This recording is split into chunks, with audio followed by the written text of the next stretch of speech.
Welcome to today's call. I am going to be talking about something that many of you are dealing with, and that is low progesterone levels. Very normal and very typical for women. The minute you start and you hit that 40, 45, things just aren't the same anymore. And so I want to address this today on how do you know you have low progesterone? If you are dealing with it, then what are some of the symptoms? How can you test for it? What can you do, most importantly, to bring it back up so you feel like yourself again? So welcome, everyone. And a quick, just want to share with you, we've had over 530 as of yesterday. So I don't actually know the number this morning, but we have 530 women joining us for Estrogen Reset Live. And actually, low progesterone is one of the things that we address during the program. So we're doing it together. It's we had a kickoff call yesterday, and today the shopping cart is closing. So after that, I might run it next year. Don't know when. And so if you want to make the commitment to yourself to participate in a program, there's many women who've said, I was just reading emails this morning, and the number of women emailed and said, I followed you for 5 years, but I never really made a commitment to follow this like to the T.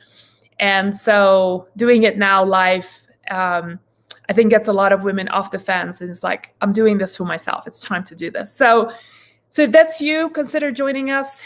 End of today is our closing of our shopping cart. And after that, we might open it next year, but I'm not sure when and if we do it. So Estrogen Reset, Estrogen Dominance, for those of you who are suffering from those symptoms, one of the things that you know about estrogen dominance is that estrogen dominance can happen due to, there's 3 different types of estrogen dominance. The first one, which is super common, and we focus a lot on that in the program, is to help you address how you break down those estrogens to clean estrogens and dirty estrogens. And that's all happening in your gut and your liver. And that's one of the things that we're going to be addressing together when we're going through a program, when you are doing all your food shopping, cooking, food preps, right?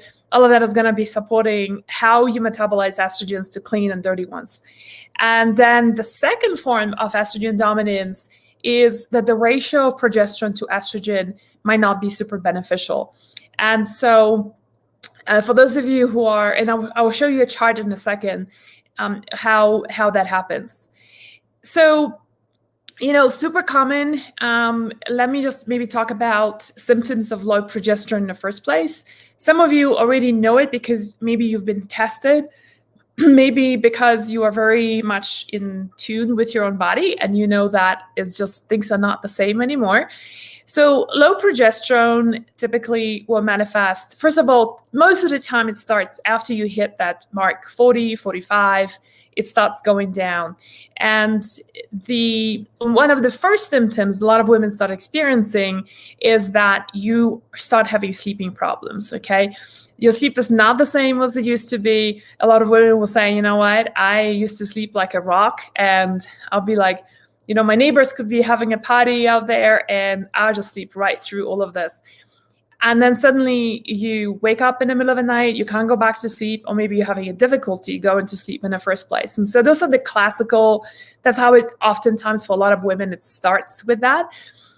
And the reason why that happens is because progesterone, even though progesterone is known as the fertility hormone, right? So if you think about it, the word progesterone contains 2 words, progestation. So a lot of women can get pregnant when they have low progesterone. So infertility and subfertility, miscarriages in the first trimester especially can be due to low progesterone levels. There's also one of the symptoms. So we know progesterone as being the fertility hormone, however, the progestation hormone. However, it is also a calming hormone. It works on the same receptors in the brain as the GABA, and GABA is a form of a neurotransmitter that's a calming one. Some of you who might be having issues with anxiety, if you've worked with a functional practitioner who is not going to be putting you on anti-anxiety medications right off the bat, you might have been given GABA before as a way to calm things down. So interestingly, progesterone is also the calming hormone here, and it's also an antidote hormone to cortisol, right? And I'm going to talk about the reasons why you have low progesterone in just a second, because aging is one issue, but it's not the only issue that can cause your progesterone to drop. So the other symptom that is super common is that so I mentioned already, fertility, right? So inability to get pregnant, having miscarriages, super common is low progesterone. Why? Because, when the body aborts, it's a way for the body to protect the baby in a way, and the mother, and saying, I am not ready, the body's not ready to carry that to full term, it's not going to be a healthy baby, and the body self-aborts. So progesterone is one of the very common reasons why that happens. Now, another symptom is that especially if you're entering the perimenopausal years, like the way I am, I'm 48 right now, and it's definitely this time for me, is your luteal phase starts shortening. So luteal phase is from the time of ovulation to the time of your period. So you might notice, for example, that when you get your period, if you know when you're ovulating, that's like nice 2 weeks period or so. And then instead of from ovulation to your period, instead of for that to be a full 2 weeks, you might suddenly feel like, within a week, you're already getting your period, right? So that's because your luteal phase is shortening. I'm certainly experiencing that right now. And so that's one sign. Another one is a lot of women are experiencing spotting, especially around when they shouldn't be. So like the period is not about to start yet. Spotting is like brown spotting, right? You see that on your panties, and you go to the bathroom and you don't have your period yet. It's not a full period. And it oftentimes can happen in your luteal phase, or it can happen during ovulation. And so you think like, what the heck is going on here? Well, again, low progesterone can be one of the reasons. Women who suddenly start feeling very anxious, so there is anxiety, because remember, like I said, progesterone works on the GABA receptors in the brain, and so it is a calming hormone. And so suddenly women who have always been pretty calm for most of their life, suddenly finding themselves to be really anxious and worrying a lot of the time. And this is not really your personality, it's good to consider that progesterone could be the reason why you're feeling this way. Any of the symptoms of estrogen dominance that are the classical ones could be the issue here. So for example, women, one of the things that women tell us changes a lot for them is when they have fibrocystic and painful breasts, right? So that happens to a lot of women like 7-8 days before you start your period. And that's where your progesterone and estrogen both drop really drastically. The issue is the ratio of estrogen to progesterone can be the issue. And so even though both of them drop, there is significantly too much estrogen as compared to progesterone to oppose it. And so the result is that you are having these really, really tender breasts. Some women would have lumpy breasts, have a lump on the breast or 2 lumps on both sides of the breast for the entire time. Some women find that the lumps come and go with your cycle, right? And either way, most of the time, those lumps the outcome is estrogen dominance. And so I have seen women who boost their progesterone levels, and we're going to talk about this in just a second, some of the ways you can boost your progesterone levels. It doesn't have to be topical progesterone. There could be some food doesn't contain progesterone, but there are some supplementation, some vitamins and minerals that you can add on to really help yourself. So I'll talk about this in just a second. So this is where, so those are some of your very classical ones. So breast can really manifest low progesterone. We have been told by a lot of women that with tender breast while taking progesterone still mean estrogen dominance. Yes, it could. So it could be. So it's a good question. So you can be taking progesterone and still have estrogen dominant symptoms. And the reason that happens is because you're having the other form of estrogen dominance perhaps too, which is how your body breaks down estrogens to the dirty and the clean estrogens is the issue. And so the dirty estrogens are the one that are causing the problems, where the clean estrogens are the estrogens that are protective for the body, for your breasts, for your ovaries, for your brain, bones, etc. And you actually need them. So estrogen in itself is not a bad thing. It's how you break down those estrogen is the issue. So that's a really good question. And the answer is that you want to work on your liver and your gut health in order to mitigate that form of estrogen dominance. And that is going to really help you a ton. I'm just going to take a quick sip. Yeah, okay. So let's talk about, there's actually a couple of other things. And if you're watching this on Instagram, I'm sorry, I can't show it to you. I'm going to try to describe it, but I will show it to the folks who are watching on YouTube and Facebook, etc. And it's basically what I'm showing right now is a chart that shows over a period of time how your estrogen and progesterone levels drop as you age. So very normal. There's nothing to, there's, people who say things like, I remember once we had a copywriter for a very short period of time, and she would use words like, let's combat menopause. And I'm like, no, there's nothing to combat. Like, it's the most natural progression, right? But we can, I always think of it that even when I'm going through perimenopause, I'm not going through hell. My period is slowing down and it's going to eventually dry out, right? But I can slide through it. I can, glide through it, right? Rather than be going through a storm. And that's really part of my mission, is to help women really glide through estrogen dominance, glide through perimenopause and menopause, and not be going through, a horrendous storm like a lot of women do. So, so what I'm showing is, again, going back to the chart, is that both estrogen, so this is your timeline, right? This is your age, and then estrogen, progesterone are both dropping. The problem is that you can see in the chart that both of them, progesterone and estrogen, start declining in the chart shows about 35, 40, right? 45 is really where the very quick decline happens. But the interesting thing is, if you guys see that the ratio of estrogen to progesterone, for example, in age 35 is pretty evened out, right? And then see how much faster, you look at that now at age 55, right? This area here.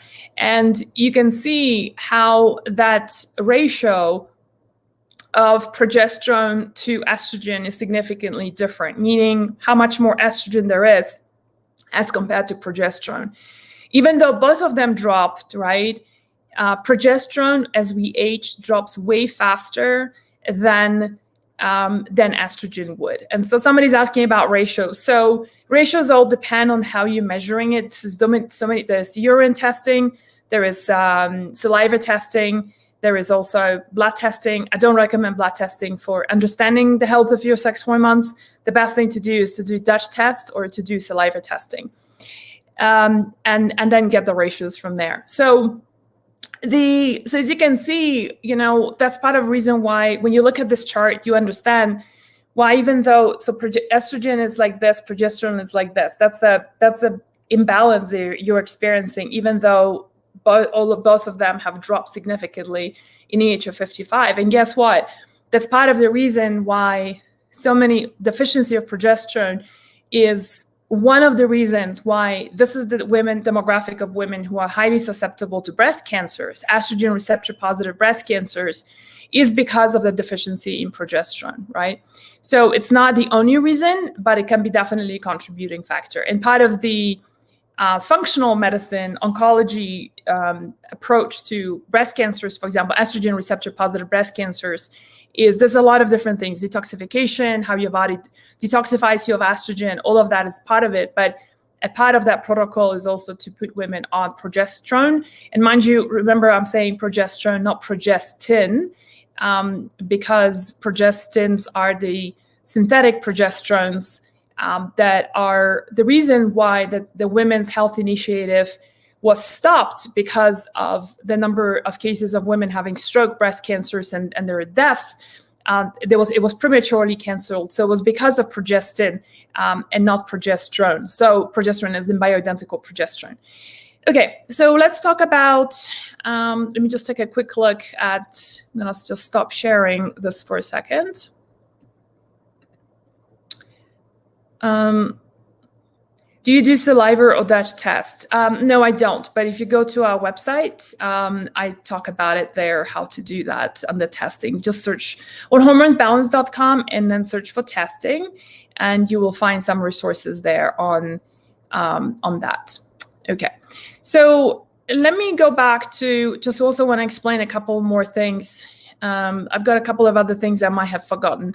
So low progesterone can also hot flashes and night sweats is another symptom. Insomnia, I already covered that. PMS, a lot of women have a lot of improvement in their PMS when they incorporate progesterone, having anxiety and restlessness, irritability, nervousness, low moods and depression, especially around your ovulation or just before your period, mood swings, weight gain and cellulite, especially around your thighs and buttocks, fluid retention, so your fingers are really swollen up, like it's hard to take off your rings, brain fog, sagging skin, low thyroid function, pain and inflammation, osteoporosis. This is an interesting one, you guys, because a lot of people, think, and that's nobody's fault, is just how, I think it was started off with the dairy industry, actually, saying that you need your, had your milk, got milk, right? And the whole got milk campaign, which was brilliantly done. I come from advertising in my past life. It was a very well done campaign. The problem is that it created the belief that you've got to drink milk and get calcium in order to have strong bones. And that is a very myopic and very limited and untrue comment, because that's not the only thing that you need for healthy bones. So with the osteoporosis, for example, and just generally osteopenia and just generally to have healthy bones, yes, calcium is needed, but you also need magnesium. And so you need boron, and you need magnesium, calcium, boron, manganese, vitamin K2 are equally important, right? That's on the vitamins and minerals perspective. But then also, guess what? Why do women who are older, right? So like our 35 to, the 45, 55, 65, the 45 and above is we start having osteoporosis problems, right? Women generally who have a decent diet don't have osteoporosis when they're younger. And so, they also can be calcium deficient and magnesium deficient. Many of them are.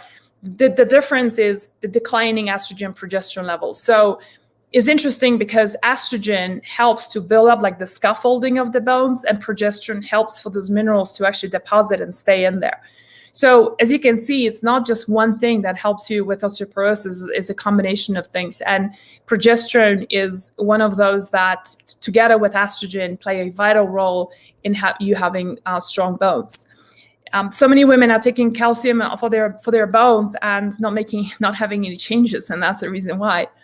So another one is excessive menstruation. So if you have very heavy periods, that could be due to low progesterone, decreased libido, and also decreased HDL, which is your good cholesterol. Okay, so those are some of a long list of symptoms on how you can, there's a couple of other ones, and we have an article about that. If you on Instagram, I can't post that, but if you guys just go to hormonesbalance.com and search for progesterone article, then this will pop out. What's interesting about it is that we are citing there a number of different studies that will show you how it improves bone health, like I talked about, improves and reduces hot flashes, reduces PMS symptoms, improves quality of sleep, reduction of uterine fibroids and endometriosis, reduction of pelvic pain, improving of libido, increased thyroid function, and specifically progesterone shows an increase of thyroxine, which is the T4 hormone.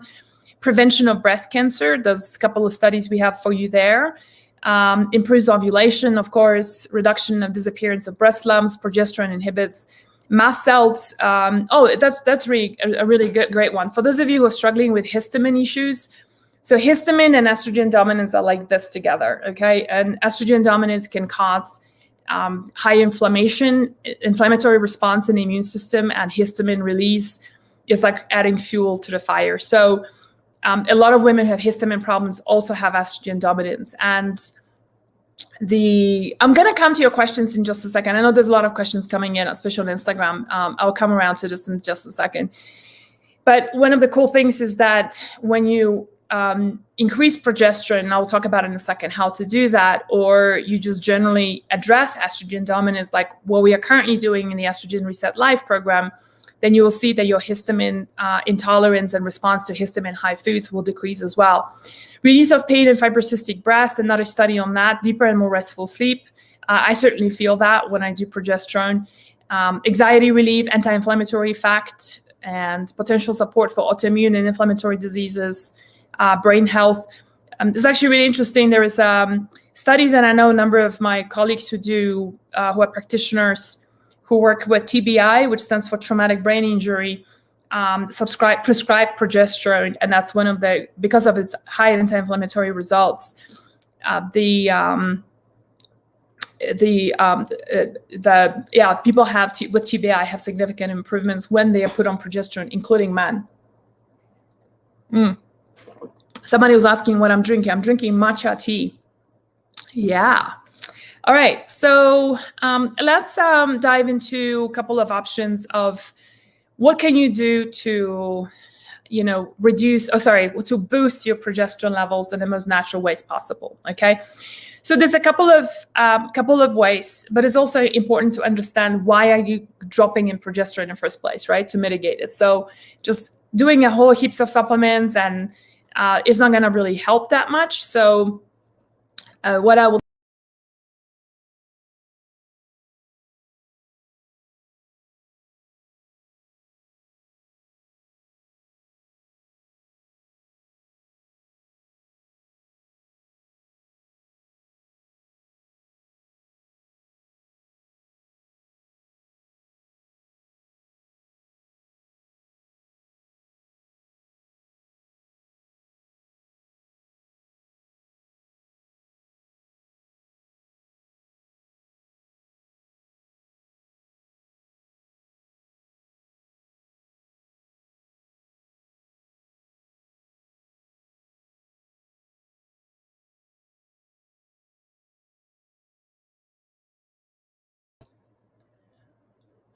I think I'm still back live. So sorry about that. I just cut myself off. So I think I'm back in. Kamalani, can you hear me?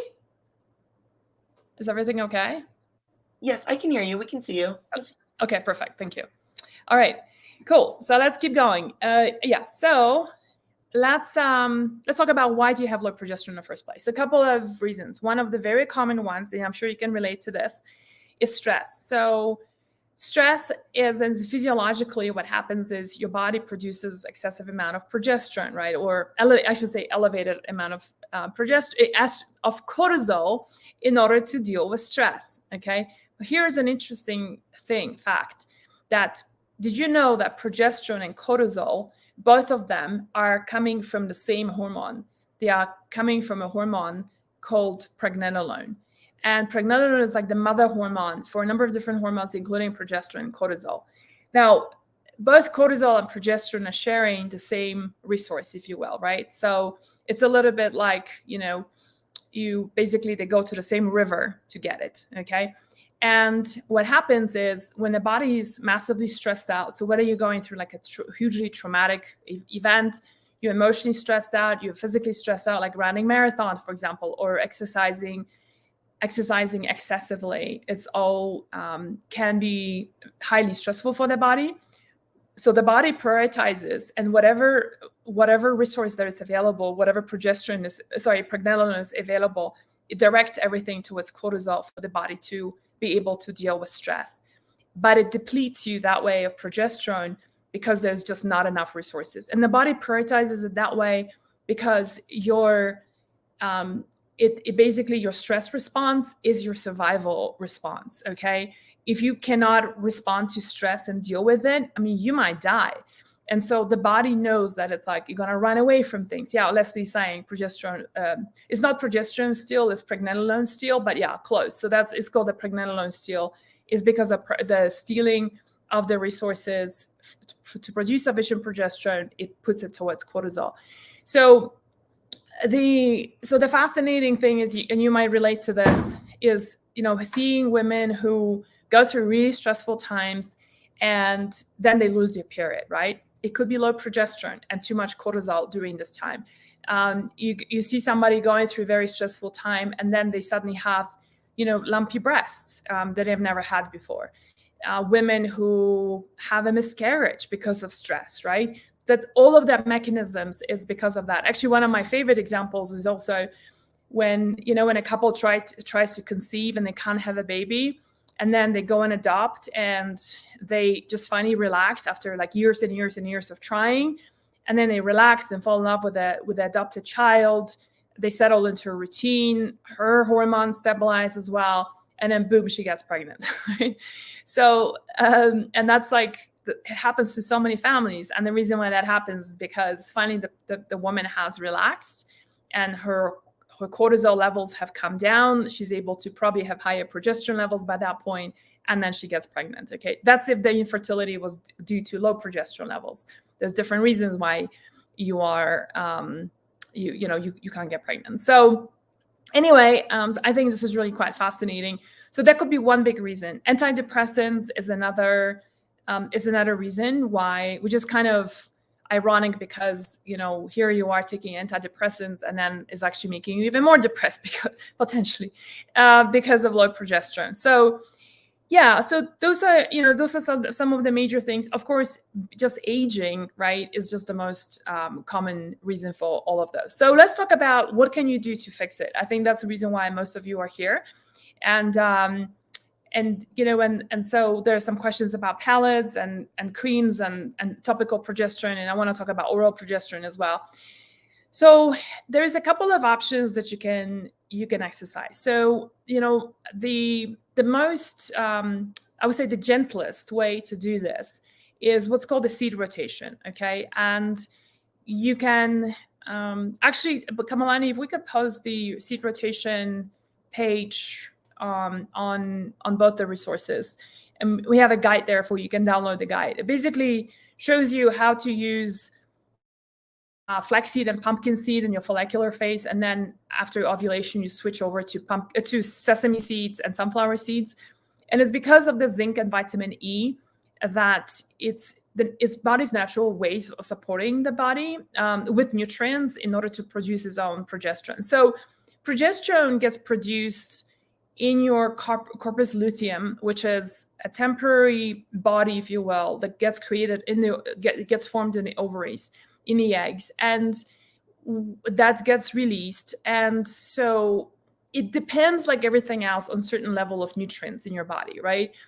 And interestingly, with progesterone, there's a couple of nutrients that are very effective in helping those. And one of them is vitamin E, like I mentioned. Zinc is another one. And then you have vitamin C. And I will tell you a quick story on vitamin C.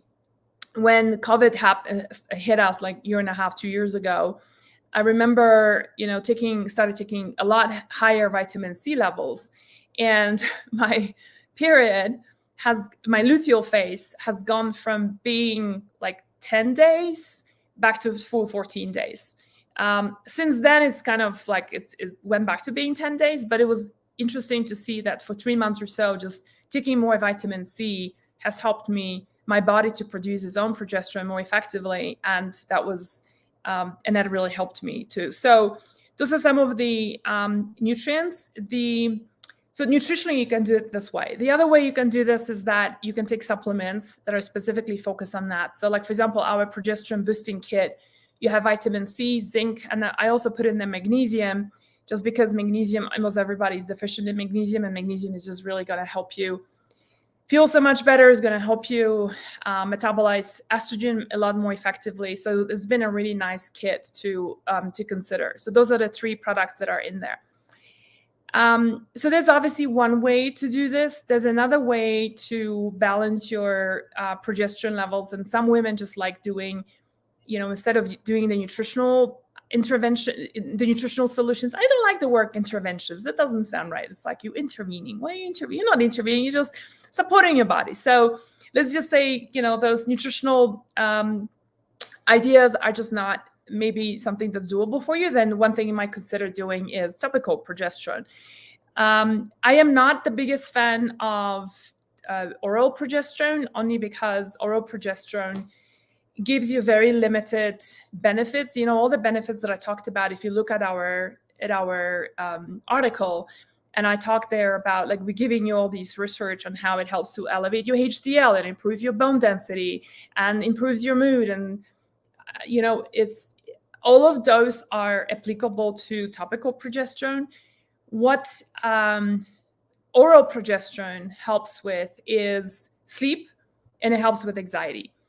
However, you still have to go, it has to go through your digestive system. And I feel like most of us are already taking quite a bit of supplements. Many of us are having digestion that's somewhat compromised. And I just feel intuitively, that's just me, I feel like adding yet another thing to be swallowed is just not something that I personally would want to do. So I'm a much bigger fan of using topical progesterone, and I've been personally using it and definitely feel like I sleep a lot better. We do have a progesterone in our store. This is an old packaging, and we have a new branding now. You guys all know that. We're called Magdalena. I ran out of the other one, so this is the old packaging. But anyway, it's an oil, and I kind of like it because we decided to go with the oil because we felt like it absorbs much faster. It can go straight into the skin. We're using a form of sugar in there that is very gentle, and it helps with the absorption. So if you're using, a couple of tips I want to give you if you're using topical progesterone, is that make sure that if you're buying progesterone, you can get them over the counter. If either you can support us and get the progesterone from us, but if you have your own favorite brand, or you want to go shop somewhere else, just make sure that it does not contain any phthalates. So it doesn't have the word fragrance on it or perfume. It does not have any preservatives. It doesn't have any numbers on it. It doesn't have parabens in it. It doesn't have, what's the other one? Petroleum. It's not a petroleum product in any way. As it really is like, my advice is to get one that comes from yams rather than soy. So like, for example, ours just contains coconut oil, USP progesterone. So that's another thing is you want to make sure is that it's a USP progesterone and not just says progesterone. It's because then you are following the US pharmacopoeia of standardized form of progesterone. So ours contains caprylic oil, which is caprylic acid, which is derived from coconut. So that's the oil. Then we have the sugar that helps with the absorption. Then it's got the progesterone and vitamin E as a preservative for the oil. That's all we have in our products. It's super clean, really nice, and as you can see, like, it's pretty much gone, right? You don't even see that anymore. So we have a whole article about how to use it, when to use it, and I will post it. We'll post it on all the Facebook and YouTube channels. If you're watching us on Instagram, if you just go to hormonesbalance.com, my website, and look for progesterone, that's one of the first articles. And it's got all the questions answered there, like, when do you take it? How do you take it? And where do you apply it? Et cetera, et cetera. So all the how-tos is answered right there. So that the name of the article is Topical Progesterone, When, Why, How. There's part 1 and part 2. So you might wanna take a look at that. Okay, let me take a quick look at how many of you actually here have tried progesterone and topically, and that has really helped you. I always love reading the reviews on our website because it's like, wow.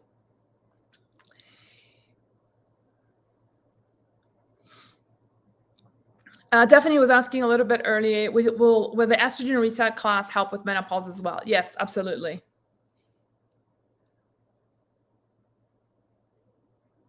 Tula is asking, what kind of foods do you eat to boost progesterone? So I think the seed rotation thing is what I've answered. And the reason, with estrogen is somewhat different because there are quite a number of different foods and herbs that actually contain phytoestrogens.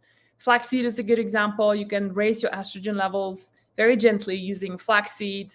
Things like black cohosh, things like red clover, red raspberry leaf, right? All of them have slight estrogenic qualities to them. So you can actually raise your estrogen levels by introducing these. There isn't anything that contains progesterone per se. So the best next natural thing that you can do is support your body in its own production of progesterone, right? And that is the I got a great one here. Irina is saying on Instagram, using topical progesterone on a regular basis, I think it saved my marriage. Yeah, no kidding. I mean, mood swings is, I will tell you, I had such terrible mood swings that, it has really destroyed a couple of my relationships, and one romantic and probably a couple of dear friendships that I regret deeply.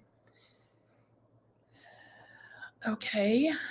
Will progesterone cause your arm muscles to increase? No, it would not.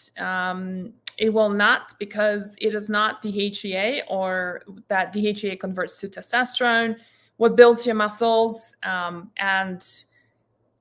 not just your muscles, but also you got nice skin and sharp mind and confidence, and your muscles are tight, your skin is tight, right? So unlike when it becomes sagging, many of those are predominantly due to DHEA and testosterone.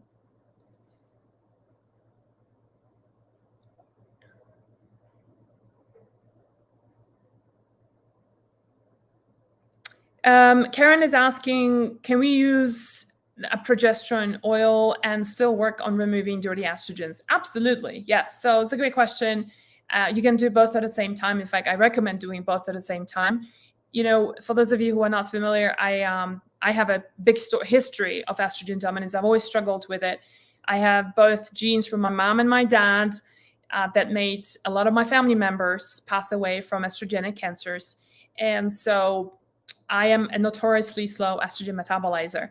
And it's not just, and now it's a double whammy, right? Because I'm like 48 now, so my progesterone is definitely low. So here I am, not only metabolizing my estrogens, so splitting them up I am producing way too many dirty estrogens without supporting my body. Like if I do nothing, if I don't take supplements, if I start eating crappy food or drinking a lot of alcohol, go back and drinking coffee, which I certainly don't do because it really messes my estrogen dominance. It makes it worse. I have period from hell when I drink coffee. Anyone here can relate to that? Like anyone has gotten off coffee? That's part of the reason why on Estrogen Reset program is we ask you to stop doing coffee. You can do other caffeinated drinks if you really, really need to. And this is a good example. Like I'm drinking matcha tea. 1 teaspoon of matcha tea is equivalent to an espresso.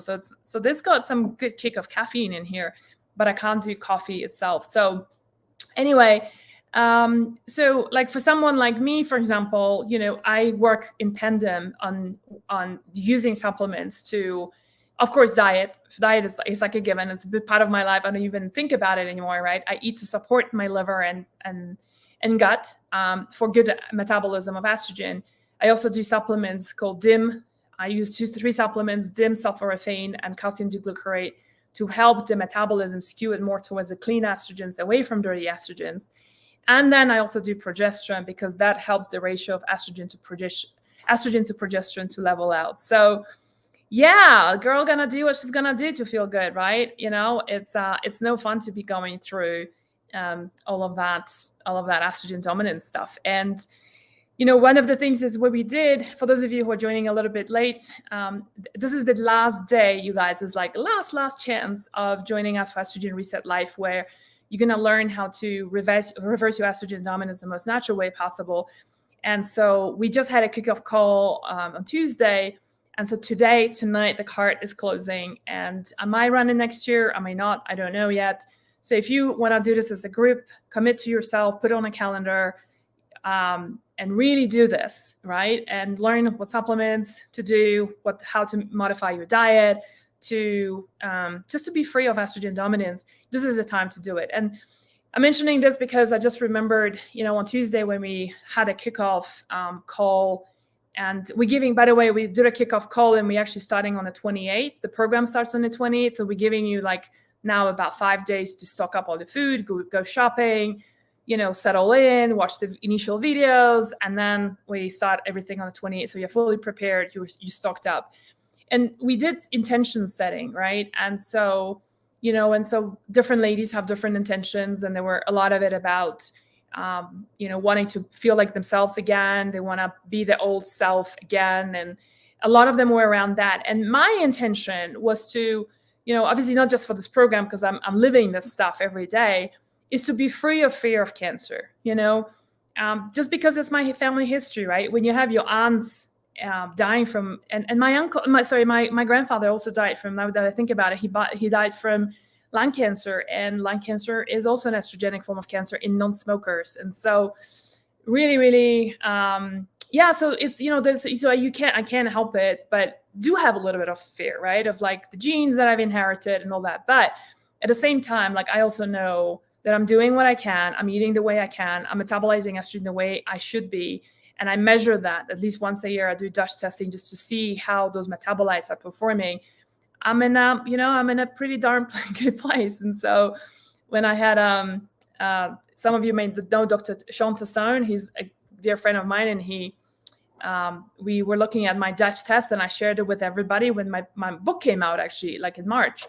And I showed my Dutch results to everyone, and Dr. Tassone was going over them, and he's like, yeah, you're living your what you preach. And so anyway, so I hope this is going to be helpful for you as well to commit and do this together with us. I'm going to take a couple of more questions before we wrap up. Ariane is saying my hysterectomy was done before because of cancer, plus I have fatty non-alcoholic liver disease. Yeah, so Arlene, that's a good example of, someone I would highly recommend for you, Arlene, to do Dutch testing, just to see how you're breaking down those estrogens. If you had a hysterectomy because of cancer, it's very likely that it was estrogenic form of cancer. And again, the thing is that in Western medicine, and I always talk about this, is that our allopathic medicine deals with problems such as this by just removing an organ. And, I always say I think it's barbaric to do that, because you're removing an organ, but you're not removing a problem, right? If you're having estrogen dominance, it's because, removing an organ is not going to take away estrogen dominance. You need to address the estrogen dominance and the fact that your body's not breaking down those estrogens correctly. And that's what you need to work on.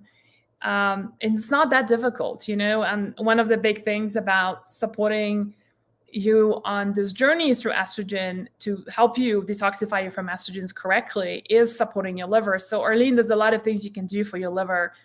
And, if you're joining us for the program, that I hope you do, because that's going to help you tremendously.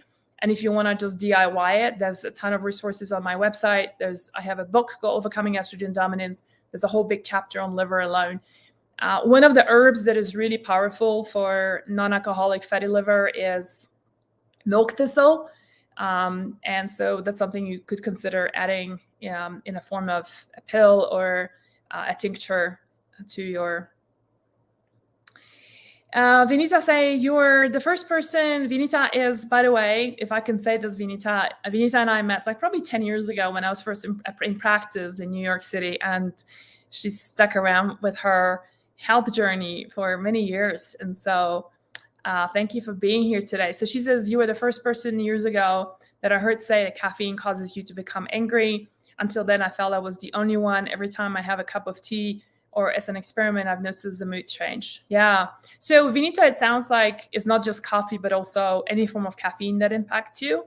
Am I reading that right? And I'm wondering whether you've tried green tea, because it's got L-theanine in it, and it's got a calming effect, right? That's why in Japan, matcha tea is drank both by warriors and by monks when they meditate, because it is something that, energizes you, so keeps you awake, or if you want to go to war, like you got the strength. But at the same time, it's got L-theanine, which calms you down. So like a monk can sit and meditate. It's very hard to meditate after a coffee, right? So yeah, thank you for sharing, Vinita. And but for some of you who are dealing with you struggling with like mood swings and stuff, one of the, especially anger. There's a lot of other things, including, by the way, ever since I stopped drinking coffee, that's another thing I want to share with you. I don't use body deodorant. I know you're probably thinking like, oh my gosh, she must stink. I mean, I do at the end of the day, like a regular way, the way you would, but it's not an unbearable smell. if I go back to drinking coffee, let me tell you right away, my body's I'm gonna be like 1 hour in and I'm like, I can smell myself. And it's really fascinating. So I think coffee really impacts my liver, and that's what causes a lot of the, and that causes potentially a lot of the issues. So, Yunona, yes, you can. If you can reach out to my team at support@hormonesbalance.com, I would love to hear a little bit more about thermography. And we have a thermography article that just went up as well. Yeah, okay. Kamalani, if there's anything else, any other good questions or comments, do post it on in there, and I'm just gonna take a quick look at Instagram and see what else are we getting there.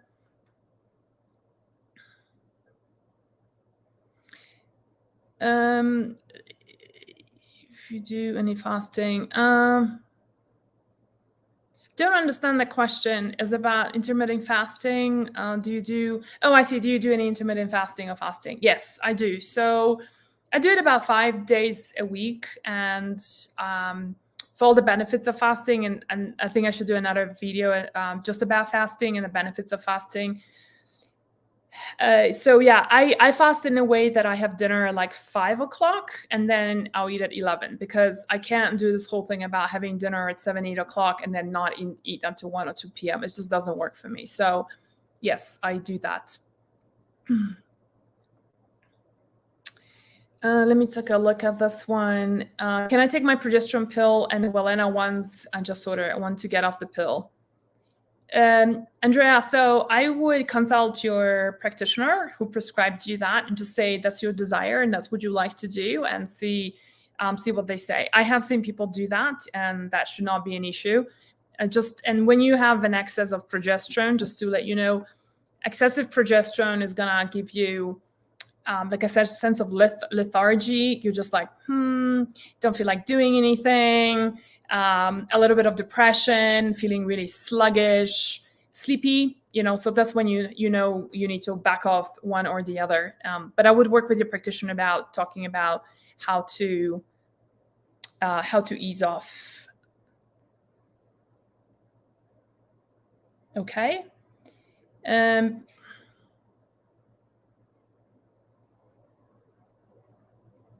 Irina, I think it's best if you email us about the food substitutions for the program. Nadia is saying, is it a good idea to do the seed rotation while taking Valena's Estrogen Reset kit? Yeah, totally. It will. They have totally different functions, right? Because seed rotation is going to help you produce your own. I mean, you're getting a little bit of estrogen from the foods, and then phase 2 supports your body in producing your own progesterone. Where the Valena Estrogen Reset Kit just helps you to metabolize, to break down those estrogens in a correct way, so they are not mutually exclusive. So you can do both easily.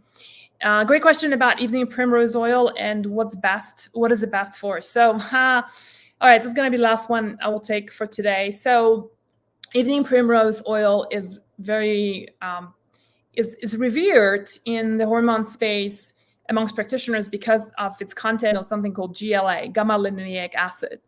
And it is a wonderful form of oil that helps you to, it blocks the receptors for prostaglandins that are the inflammatory prostaglandins, but at the same time, it blocks the inflammatory ones, and it promotes the prostaglandins that are protective and they're basically painkillers. So it is a wonderful painkiller when you have breast problems, you have tender breasts before your period, when you're having PMS. And so, I've played around with it many times. And we have something actually in our store that's even better than evening primrose. So I think evening primrose, for whatever reason, got a lot of attention in the medical space. But the interesting thing is that borage oil actually contains 2.7 times more GLA as compared to evening primrose. And so that's the one that we are using in our store. It's called GLA Maximus. We're going to rename and relaunch this product because I feel like it's a wonderful product. And I've been taking that. I will share this with you in a couple of weeks. I've got some updates I want to share with you. I did like this experiment on this one diet that just bombed big time. But one of the things that came out of it was that I got horrendous PMS and terrible breast pain. And then I thought, well, wait a second. So I've got this GLA at home, might as well try it. And literally within 20 minutes, my pain, my breast and my uterus pain were just, at first the breast pain. And then after that, following day, the uterus pain were pretty much gone. And so I avoided taking Tylenol, which I thought was a huge win. And it works just as well as Tylenol did. So borage oil is even better. So look out for that product next year. We're gonna relaunch it. And anybody has an idea for a name? Because it's like we just call it GLA Maximus. And it's like no one knows what the heck GLA is, right? At the same time, I just love this so much now because it's helped me as well. And by the way, I also use as an experiment. I took the GLA capsule and the borage oil capsule and I applied it on my breast when they were really, really tender. And it was just like, wow, like so much of that pain and tenderness has immediately come down as well. So I was super stoked about that. Just what an amazing oil it is. And I think, how it is, you get to appreciate an herb or food or oil, when you are in trouble, right? And that's when you take it and it's like, oh my God, this is, this stuff is not just the research stuff that you read about, but it's just, it really works. Like when you do it on yourself. Okay. All right, everyone. Well, thanks for being here today. I hope this was helpful to learn a little bit more about progesterone, how to boost it naturally, and check out the articles if you're joining a little bit late. The progesterone article, I think, is going to be super helpful for you. The first one is setting the stage a little bit about the benefits. The second one is like a lot of, some of you might have a little bit of an adverse reaction to progesterone. So the second article addresses that of potentially what are those issues and how to overcome it. Okay. Thanks everyone for being here today, and I will see you soon. Bye for now.